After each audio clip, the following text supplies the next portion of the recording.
35 ஆண்டுகளாக பல டாக்டர்களை உருவாக்கிய பிரகாஷ் இன்ஸ்டிடியூட்டின் நீட் ரிப்பீட்டர்ஸ் கோர்ஸ், டே ஸ்காலர்ஸ் மற்றும் ரெசிடென்ஷியல் ப்ரோக்ராம். உங்கள் வெற்றியை உறுதி செய்யுங்கள்.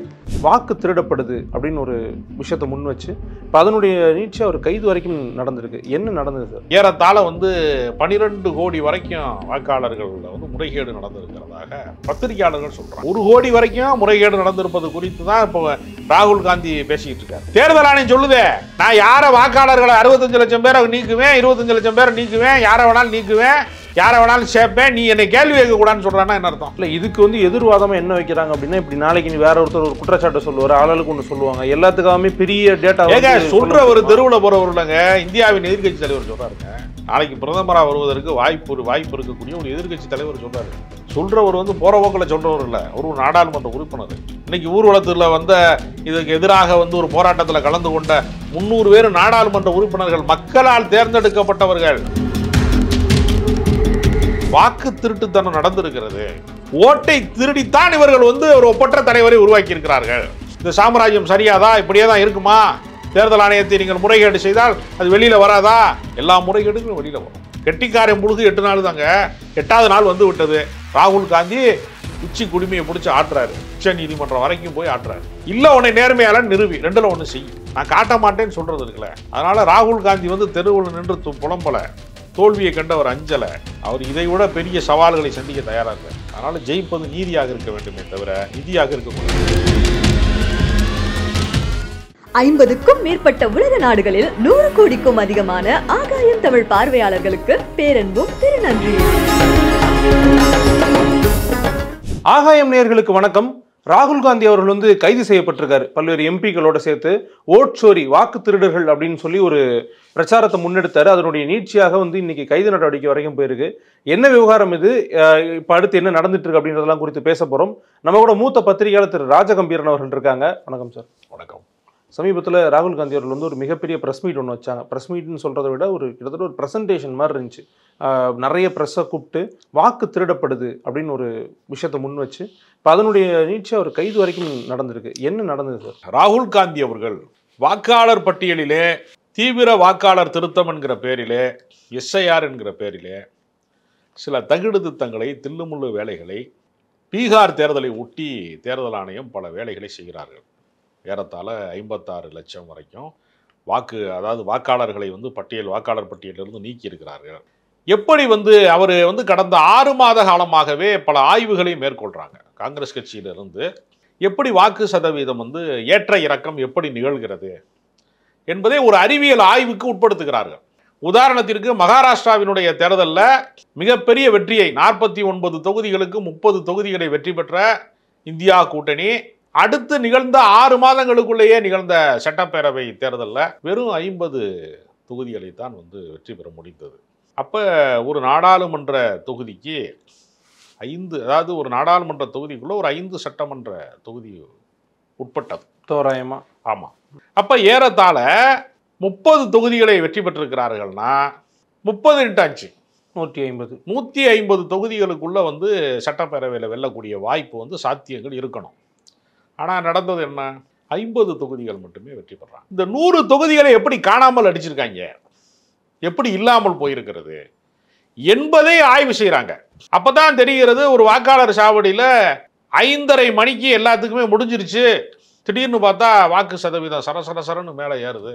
5:30 மணிக்கு மேலே எப்படா ஏறுதுன்னு பார்த்தா இது செட்டிங் பண்ணியிருக்காங்க ஆளுகளை. ஒரே ஆள் ஒரு சின்ன ஒன்று கொடுத்துற மாதிரி ஒரு 500 ஸ்கொயர் ஃபீட் இருக்கக்கூடிய இடத்துல 10க்கு 10 ரூம் இருக்கிற மாதிரி இடத்துலலாம் 80 பேர் குடியிருக்கிறான்னு அட்ரஸ் கொடுத்துருக்காங்க. இவர்கள் வங்கதேசத்திலிருந்து வந்தவர்கள் இங்கே குடியேறி விட்டார்கள், அவர்கள்லாம் வாக்காளர் பட்டியலில் இடம்பெற்று விட்டார்கள்னு நீக்கிறோம்னு சொல்கிறாங்க.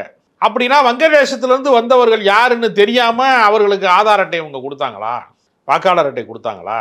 ஆதார் தான் சமீபத்தில் சிட்டிசன்ஷிப் இல்லைன்ட்டாங்களே. அதாங்க, கண்ணினுடைய கருவிழியையும் கைரேகையையும் பதிவு செய்யக்கூடிய அறிவியல் தொழில்நுட்பத்தினுடைய அபாரமான ஒரு வளர்ச்சியினுடைய ஒரு வடிவமாக இருக்கக்கூடிய ஆதார் கார்டை ஆதாரமே இல்லாத கார்டுங்கிறான். இவன் தான் அதை அந்த கார்டை அங்கீகரிக்கிறான். எல்லாத்துக்கும் நீங்கள் பாருங்கள், எது நடந்தாலும் ஆதார் கார்டு இருக்கா, உயிரோடு இருக்கிறதுக்கும் ஆதார் கார்டு, செத்துட்டாருனாலும் ஆதார் கார்டு, எல்லாத்துக்குமே நீங்கள் சர்டிஃபிகேட் பண்ணோன்னா ஆதார் கார்டு தான் முதல்ல. நீங்கள் ரயில் டிக்கெட் எடுக்கிறனாலும் ஆதார் கார்டு தான், எங்கே போனீங்கனாலும் உங்களுக்கு ஆதார் கார்டு இல்லாமல் எதுவுமே நிகழாது. அந்த ஆதார் கார்டை செல்லாதுன்னு ஆதார் கார்டு கொடுத்தவனே சொல்கிறான். வாக்காளர் அடையாள அட்டை செல்லாதுன்னு வாக்காளர் அடையாள அட்டையை யார் வழங்கினார்களோ அந்த எலெக்ஷன் கமிஷனே சொல்லுது.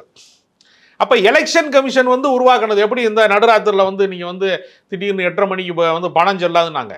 பண மதிப்பு நீக்கம் இந்தியாவினுடைய மாபெரும் புரட்சி நடந்தது நாங்கள்ல. அதே மாதிரி அவர்கள் உருவாக்கியதே அவர்கள் இல்லைன்னு சொல்லக்கூடிய ஒரு இடம். இப்போ இந்த என்னெல்லாம் தகுடுது தான் இருக்குது, எங்கேயெல்லாம் தில்லுமுள்ளாயிருக்கு என்பதை ஆய்வுக்கு உட்படுத்தி தேர்தல் ஆணையம் தந்த தரவுகளினுடைய அடிப்படையிலே தான் அவர் கேள்வி கேட்குறாரு.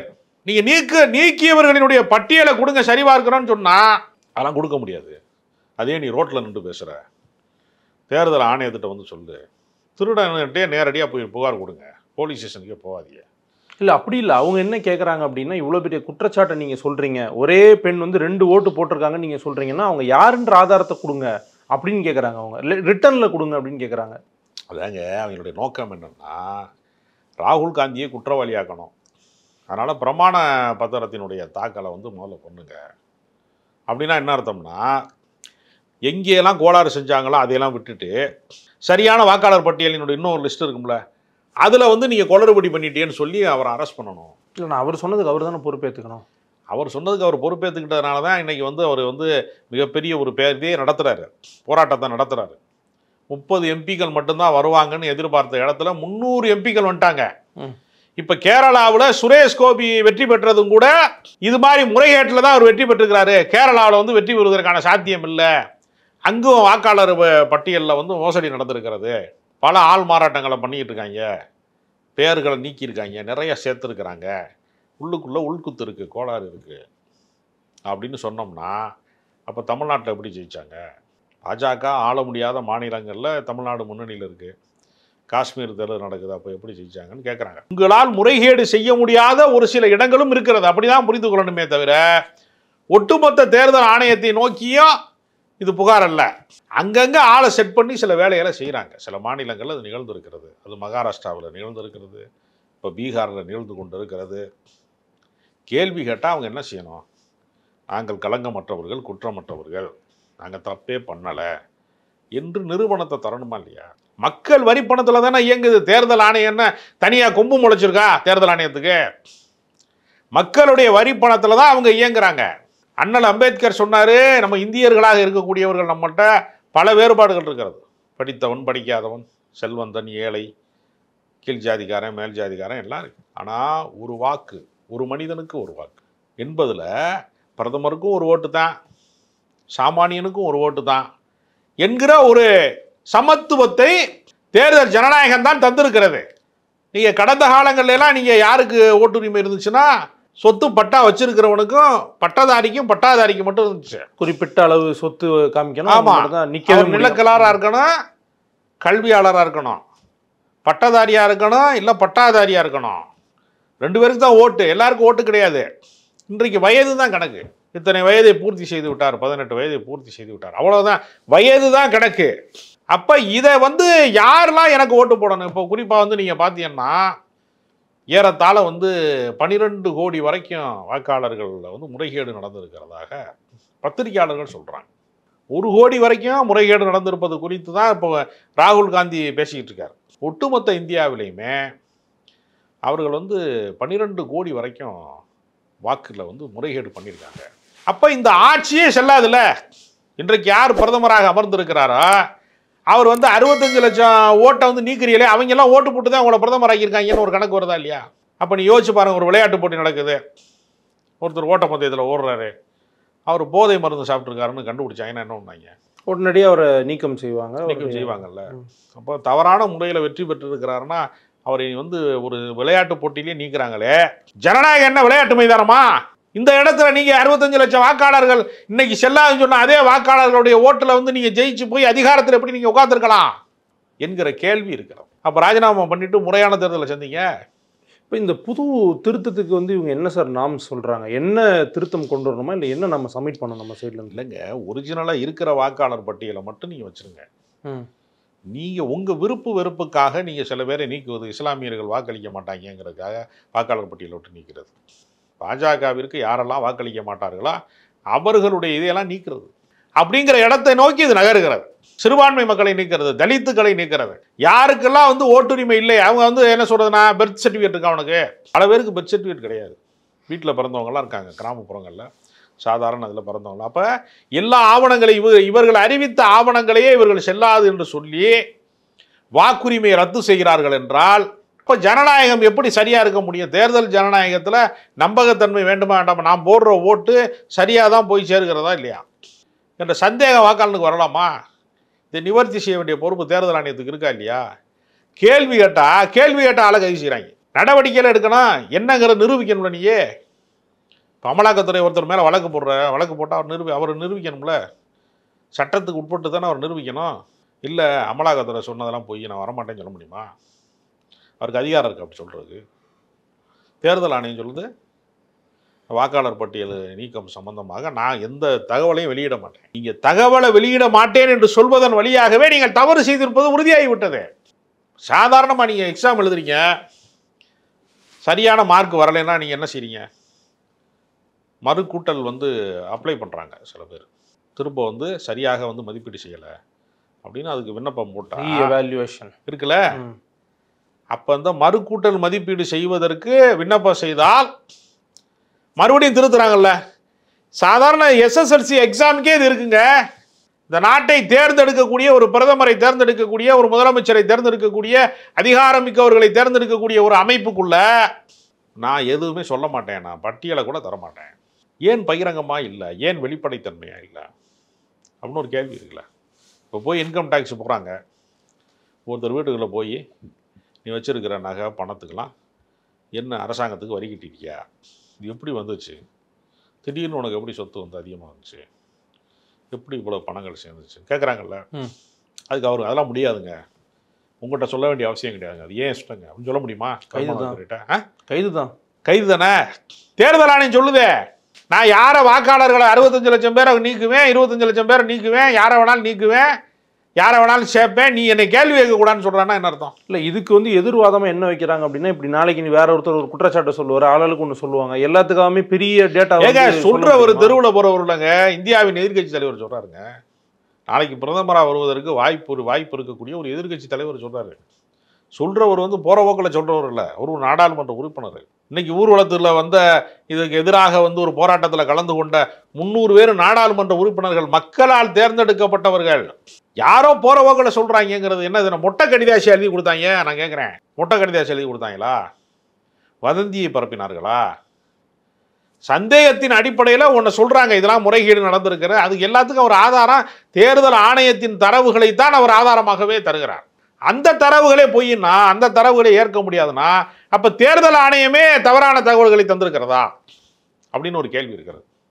அப்போ தேர்தல் ஆணையத்திற்கு வந்து கொம்பு முளைச்சிருக்குங்க, அது வந்து பெரிய யாராலையும் கேள்வியே கேட்க முடியாத மிகப்பெரிய அதிகார அமைப்பு. அப்படின்னா தன்னாட்சி பெற்ற அமைப்பு என்பது எதற்காகனா தவறாக பயன்படுத்திவிடக்கூடாது, யாரும் அரசியல் கட்சிகள் அவர்களை மிரட்டக்கூடாது. அதாவது ஒரு பிரதமர், ஒரு எதிர்கட்சி தலைவர், ஒரு இந்தியாவினுடைய ஒரு தலைமை நீதிபதி, உச்ச நீதிமன்ற நீதிபதி, 3 பேர் கொண்ட குழு தானே வழக்கமாக தேர்தல் ஆணையத்தினுடைய திசைகாட்டிகளாக வழிகாட்டிகளாக இருந்தாங்க. எதற்காக தலைமை நீதிபதியை தள்ளி வைத்தார்கள், தவிர்த்தார்கள், நீக்கினார்கள்? இன்னொரு கேள்வி இருக்குல்ல, அவர் நீக்குவதற்கு பின்னால் என்ன இருக்கிறது? அப்போ நீதிபதியை நீங்கள் விரும்பலைன்னா என்ன அர்த்தம்? குற்றம் செய்வதற்கு திட்டமிட்டிருக்கிறீர்கள் என்றுதானே அர்த்தம். போலீஸ்காரனுக்கு வந்து திருடனை பிடிக்காதுன்னா என்ன அர்த்தம்? நம்மளை கைது செஞ்சிருவான்னு தானே அர்த்தம். நீதிபதியே நமக்கு ஆகாது, தேர்தல் ஆணையத்துக்கு ஆகாதுன்னா என்ன அர்த்தம்? நீதியை நீங்கள் விரும்பவில்லை தானே அர்த்தம். அப்போ அதை விமர்சிப்பதற்கான உரிமை இருக்கிறதா இல்லையா? அப்போ தேர்தல் ஆணையம் என்பது ஒரு சர்வாதிகார அமைப்பு. நான் சொல்கிறதா நீ ஏற்றுக்கிறனா? நான் நினைச்சாலும் பிரதமராக்குவேன், நான் யாரை வேணாலும் முதலமைச்சராக்குவேன், நீ ஓட்டு போடுறவன் வந்து எந்த கேள்வியும் கேட்கக்கூடாதுன்னு சட்டத்தில் இடம் இருக்கா? எங்கோ ஒரு இடத்துல ஒரு 65 ஓட்டு காணாமல் போச்சு, 35 ஓட்டு காணாமல் போச்சுன்னா அதை வந்து பரிசீலிக்க மாட்டேன், அது வந்து சும்மா வந்து வேணும்னே சொல்கிறாங்க, எங்களுடைய நேரத்தை வீணடிக்கிறாங்க அப்படின்னா பரவாயில்ல. 65 லட்சம் ஓட்டு சொல்பவர் எதிர்கட்சி தலைவர், 300 நாடாளுமன்ற உறுப்பினர்கள் வந்து முறையிடுறாங்க. அப்பையும் நான் வந்து சொல்ல மாட்டேன்னா, உச்ச நீதிமன்றத்திட்டே சொல்ல மாட்டேன்னா எப்படி? அப்ப இந்த அரசியலமைப்பு சட்டத்தை விட, இந்த அரசியல் சாசனத்தை விட தாங்கள் உயர்ந்தவர்கள் என்று அவர்கள் சொல்ல வருகிறார்களா அப்படிங்கிற கேள்விதான் முக்கியமானது. இப்போ இவங்க எல்லாருமே இந்த 300 பேருமே கைது செய்யப்பட்டிருக்காங்க சார். இது எப்படி நடந்தது இந்த சம்பவம்? அதுங்க பதில் இல்லை. பதில் இல்லாத ஒன்றை நீங்கள் கேட்டீங்கன்னா என்ன ஒன்று? திருடனுக்கு தேள் கொட்டிருச்சு, ஐயோ அப்பான்னு கத்த முடியாது திருடன். திருடன் வந்து தேல் கூட்டுனதை தெரியாத மாதிரி மெயின்டைன் பண்ணணும். புகார் கொடுக்க வந்தார். இப்போ நீங்கள் போறிய போலீஸ் ஸ்டேஷனுக்கு போறிய, நகை திருடு போயிடுச்சுங்கன்னு சொல்றிய, கண்டுபிடிக்கணும் அவர். அதுக்கு பதிலாக நீனே போய் ஜெயிலில் இருந்து சொன்னால் அப்படி இருக்கும். நான் உன்னை லாக்கப்பில் வைக்கிறேன், உன்னை அரெஸ்ட் பண்ணுறேன், நீ தான் உன் வீட்டில் நகையை திருடிருக்கேன்னு சொல்ல முடியுமா? புகார் கொடுக்குறவனையே குற்றவாளியாக ஆக்குவது என்பது என்ன வகையான முறைன்னு கேட்குறேன். இது நீதி விசாரணை சார்ந்ததா? வழக்கு விசாரணை நடத்துகிற முறை தானா? தவறான ஒரு தீர்ப்பை தருவதற்கு நீங்கள் வந்து தீய சக்திகளுக்கு துணை இருக்கிறீர்கள், மதவாத பெரும்பான்மை சக்திகளுக்கு துணை இருக்கிறீர்கள். பாஜக இந்தியாவிற்கு ஒரு பேர் ஆபத்து. அந்த பேர் ஆபத்திற்கு நீங்கள் விலை போய்விட்டீர்களா? தேர்தல் ஆணையம் விலை போய்விட்டதா? தேர்தல் ஆணையத்திலே பணிபுரியக்கூடிய சில பேரை அவர்கள் விலைக்கு வாங்கி விட்டார்களா? எப்படி இது நிகழ்கிறது? இது நீங்கள் வந்து பொதுமக்களுக்கு சொல்ல வேண்டாமா? பிரச்சனை என்று வந்தபோது உங்களை நிரூபிக்க வேண்டாமா? நீங்கள் நிரபராதிகள், நீங்கள் குற்றவாளிகள் அல்ல என்றால் சொல்வதற்காக ஒன்றை நீங்கள் நிரூபிக்க வேண்டாமா? உச்சநீதிமன்றத்தை நீங்கள் தாக்கல் பண்ணுங்க. 65 லட்சம் பேர் நீக்கினது சரிதான், நாங்கள் யோக்கியமானவன், யோக்கியம் வர்றேன், செம்படுத்து உள்ள இந்த மாதிரி சொல்லுங்க பார்ப்போம். அப்போ திருட்டுத்தனம் நடந்திருக்கிறது, வாக்கு திருட்டுத்தனம் நடந்திருக்கிறது. ஓட்டை திருடித்தான் இவர்கள் வந்து ஒரு ஒப்பற்ற தலைவரை உருவாக்கி இருக்கிறார்கள். பகல்காமிலே 26 பேரை சுட்டு கொலை செய்வதற்கு காரணமாக இருந்த ஒரு ஒப்பற்ற பாதுகாப்பான அரசாங்கத்தை உருவாக்குவதற்கு தேர்தல் ஆணையம் வேலை செய்திருக்கிறது. மதவாத கலவரங்களை தூண்டுகிற கார்ப்பரேட்டுகளுக்காக வந்து தங்களை அர்ப்பணித்துக் கொண்டிருக்கிற, லாப வேட்டைக்காக தங்களை அர்ப்பணித்துக் கொண்டிருக்கிற இந்த அரசை உருவாக்குவதற்கு தேர்தல் ஆணையம் விளைவு இருக்கிறது. அப்போ அம்பானிகளும் அதானிகளும் குஜராத்திகளும் மார்வாடிகளும் வாழ்வதற்கு தேர்தல் ஆணையத்துக்கு செலவு பண்ணியிருக்கிறாங்களா? குற்றத்துக்கு உடந்தையாக இருக்கிறார்களா? இதை எதிர்க்கட்சி தலைவர் கேட்கிறார். பதில் சொல்லு. தன்னை வந்து சுத்தமானவன் நிரூபிப்பதற்கு வக்கு இல்லாமல் நான் எந்த தகவலையும் தரமாட்டேன் என்று சொல்வதன் மூலமாக தவறு நிகழ்ந்திருக்கிறது. 45 நாளுக்குள்ள சிசிடி காட்சி எதற்காக அளிக்கிறாய்? தேர்தல் நடந்து முடிந்த பின்பு இது மாதிரி வழக்குகள்லாம் வரும்னு தெரிஞ்சுக்கிட்டு சிசிடி பதிவை 45 நாளில் அளிக்கிறேன். அப்போ வந்து 45 நாள் தான் நாடாளுமன்ற உறுப்பினருக்கான பதவி காலமா? வழக்கு பல ஆண்டுகளால் நடக்குது. ஓபிஎஸோட மகன் ரவீந்திரநாத்தினுடைய தேர்தல் வெற்றி செல்லாதுன்னு ஒருத்தர் வழக்கு போட்டார். வழக்கு பல ஆண்டுகள் நீடித்தது. 45 நாளில் சிசிடியை அழிச்சு விட்டேன்னா எப்படி வழக்கு வந்து சாட்சியங்கள் என்ன? ஏன் வெளிப்படைத்தன்மை இல்லை? நீங்கள் வெளியிடுகிற பட்டியல்லையும் வெளிப்படைத்தன்மை கிடையாது. சிசிடி காட்சியை நான் டெலீட் பண்ணிடுவேன். உச்ச நீதிமன்றம் கேள்வி கேட்டால் நான் பதில் சொல்ல மாட்டேன்னா திருட்டுத்தனம் கன்ஃபார்ம் ஆயிடுச்சு. நீங்கள் இந்த அதிகாரத்திலே தொடர்ந்து இருப்பீர்களா? சூரியனே அஸ்தமிக்காத சாம்ராஜ்யத்துக்கு சொந்தக்காரர்கள் என்று சொன்னவர்கள் இந்த நாட்டை விட்டு போகவில்லையா? பிரிட்டிஷ்காரன் போகலையா? அவர்கள் அரசாங்கங்கள் எல்லாம் அழிந்து போகலையா? அதிகாரமற்றவர்களாக அவர்கள் ஆக்கப்படவில்லையா? இந்த சாம்ராஜ்யம் சரியாதா? இப்படியே தான் இருக்குமா? தேர்தல் ஆணையத்தை நீங்கள் முறைகேடு செய்தால் அது வெளியில் வராதா? எல்லா முறைகேடுகளும் வெளியில் வரும். கெட்டிக்காரன் முழுகு 8 நாள் தாங்க. 8வது நாள் வந்து விட்டது. ராகுல் காந்தி உச்சி குடுமையை பிடிச்சி ஆட்டுறாரு. உச்ச நீதிமன்றம் வரைக்கும் போய் ஆட்டுறாரு.